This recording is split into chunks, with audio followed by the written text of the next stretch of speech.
자, 다음 문제 보겠습니다. 자, 여러분 어려워하는 인구 부양비 문제인데, 자, 요거는 또 희한한 게 구체적인 수치를 가지고 문제를 준 게 아니라 그 각각의 비율이 어떻게 감소했느냐, 뭐 변함없느냐, 증가했느냐 이런 걸 가지고 이제 하는 거라서 구체적으로 딱 이렇게 수치를 딱 도출해낼 수 있는 그런 문제는 아니에요. 그래서 이건 또 감이 중요한 문제인데 뭐 별로 어렵진 않습니다.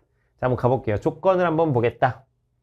갑국의 T년의 유소년 인구는 부양 인구의 50%고, 그러니까 부양 인구의 절반이란 얘기죠. 그리고 노년 인구의 3배이다. 뭐 이렇게 되어 있습니다. 자, 그럼 저 조건을 좀 정리를 해보면 갑국의 T년, 그래서 유부노총을 한번 보면은요.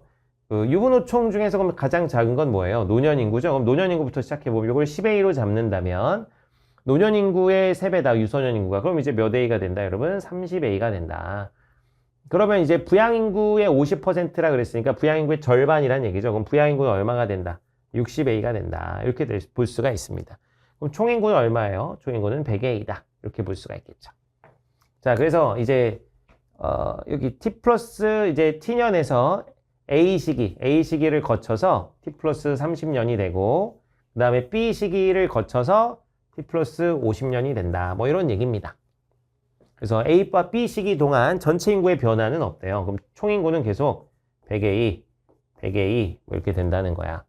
세대 간 갈등 정도는 노년 부양비에 비례하고 경제성장 동력은 부양 인구에 비례한다고 합니다. 자, 전체 인구 중 유소년 인구 비율은 감소했대요. 그럼 여기 떨어진 거야. 감소. 요때도 감소. 뭐 하여튼 그랬대요. 그럼 전체 인구 중 부양 인구 비율은 변함없대. 변함없으면 60A 그대로 가는 거지. 60A 그대로. 여기는 줄었대요. 여기는 감소. 이렇게.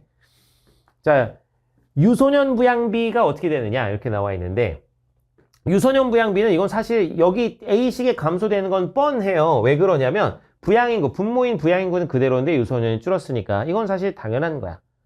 자, 그러면은 선생님 노년 인구는 어떻게 알아요? 자, 그럼 어쨌든 총 인구가 그대로인데 부양인구도 그대로인데 유소년 줄었으니까 노년이는 어떻게 돼? 당연히 상승합니다. 자, 그럼 이번 여기 보면은 유소년 부양비가 어떻게 되는가를 봤더니 증가했대요. 자, 유소년 부양비의 의미는 여기 나와 있지만 부양인구분의 유소년입니다. 그런데 둘 다 줄었어. 둘 다 줄었는데 이게 어떻게 됐다? 유소년 부양비가 증가했다. 증가했다라는 것은 분모의 감소율이 더 크다는 겁니다. 분자의 감소율보다 분모의 감소율이 더 클 때 이 수치는 증가하게 되는 거죠. 제가 그 표풀이의 기초에서 설명을 한 부분이니까 직관적으로 한번 받아들여 보세요. 그러니까 예를 들면 블랙핑크의 전체 매출이 제니의 매출 감소보다 블랙핑크의 전체 매출 감소율이 훨씬 큰 거야. 그럼 제니는 매출이 줄었음에도 불구하고 팀에서 차지하는 매출 비중은 올라가게 되는 겁니다. 그런 것처럼 유소년의 감소율보다 부양인구의 감소율이 더 클 때, 이제 그럴 때는 요 유소년 부양비가 증가할 수 있습니다. 그래서 여기서는 이제 그래서 우리가 결론을 알 수 있는 건 부양인구의 감소율이 더 크다 이거야. 부양인구 감소율이 더 크다. 감소율이 더 큼. 유소년보다 부양인구의 감소율이 더 크고, 어쨌든 둘이 줄었는데 또 100이니까 그럼 노년 인구는 뭐 했을 수밖에 없어요? 늘어날 수밖에 없습니다. 총 인구는 그대로인데 유소년 부양인구가 줄었으니까. 자, 그럼 한번 가보면 A 시기에는 피부양 인구의 증가로 경제성장 동력이 저하될 것이다.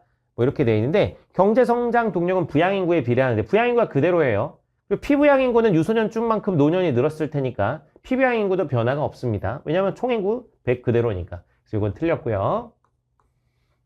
자, 2번 B 시기에는 유소년 인구보다 부양 인구가 더 많이 감소할 것이다. 자, 여러분 보세요. 부양 인구의 감소율이 더 크다 그랬죠. 부양 인구 감소율이 더 커요. 그리고 선생님 근데 이건 감소율이니까 인구가 더 많이 감소한 건 모르잖아요. 근데 기준이 되는 부양 인구랑 유소년 인구 중 비교해봐도 부양 인구가 더 큽니다. 여러분 이 총 인구가 100인데 부양 인구가 60이야. 그러면 부양 인구가 절반 이상이란 말이야. 그럼 유소년은 아무리 커봤자 여기 전에가 30이었으니까 30보다 작습니다. 30보다 작은데 감소율 자체도 부양 인구가 더 크다는 거야. 같은 비율로 줄었어도 그 숫자로 보면 부양 인구가 더 클 텐데, 감소한 인구가. 근데 감소율도 부양 인구가 더 크고 그 기준이 되는 모집단 부양 인구 자체도 부양 인구가 더 크니까 B 시기에는 유소년 인구보다 부양 인구가 더 많이 감소했을 것이다. 이건 그냥 당연한 얘기입니다.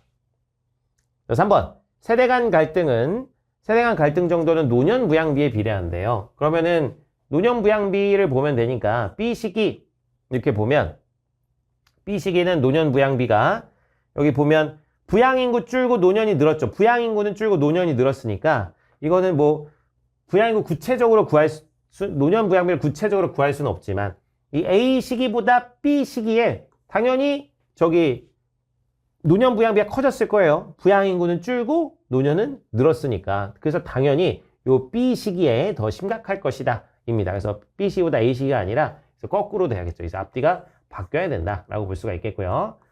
T년의 총 부양비는 그래서 T년의 총 부양비, T년이 언제 여기 있죠? 총 부양비는 여기 60분의 얼마입니까? 60분의 10, 30 더해주면 40입니다. 이렇게 60분의 40 곱하기 100이니까 구체적으로 뭐 계산할 필요 없는데 3분의 2니까 66.666 되겠죠. T 플러스 30년의 총 부양비는 100이다. 근데 여기도 똑같아요. 여기도 부양인구 어차피 60이잖아. 60이고 유소년, 노년 그럼 합치면 어차피 40일 거예요. 얘는 줄고 얘는 늘었지만. 그럼 여기도 66.666 이렇게 가겠죠. 그래서 100이 아니라 변함이 없습니다.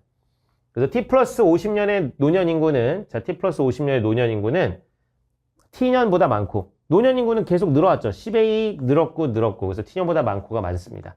그리고 T 플러스 30년보다도 늘었으니까 여기는 들어가면 안 되겠죠. 여기는 틀렸다. 자, 그래서 정답은 여러분 이거는 구체적인 수치를 가지고 하는 건 아니지만 이렇게 이제 약간 수학적 직관 이런 걸 통해서 잘 풀어내시면 됩니다. 그래서 정답은 2번 되겠습니다.